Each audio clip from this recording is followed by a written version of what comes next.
लोकन्यूज मराठी, आवाज लोकशाहीचा।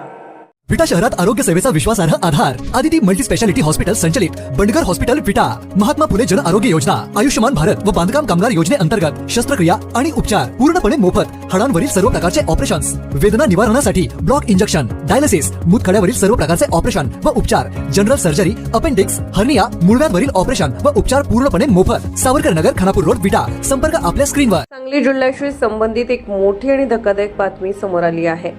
सांगली जिल्ह्यातील अक्षय बनसोड या तरुणाला आसाममधील गुवाहाटी येथे तब्बल 37 किलो 24 कॅरेट सोन्यासह अटक करण्यात आली आहे।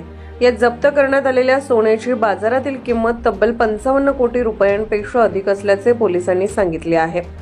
आसाम पोलिसांच्या माहितीनुसार ही आतापर्यंतची सर्वात मोठी सोन्याची तस्करी उघडकीस आल्याचा दावा करण्यात आला आहे। या कारवाईसाठी पोलीस अनेक दिवसांपासून संबंधित संशयितावर नजर ठेवून होते। पोलिसांना या तस्करीबाबत प्राथमिक माहिती मिळाली होती।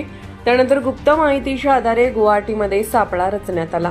पोलिसांचे पथक घटनास्थळी पोहोचले असता एक व्यक्ती संशयास्पद हालचाली करताना दिसली। त्याच्याकडे असलेल्या बॅगची झाडाझडती घेतल्यानंतर अधिकारी ही चक्रावून गेले। त्या बॅगेतून तब्बल 37 किलो 24 कॅरेट सोन्याची बिस्किटे जप्त करण्यात आली।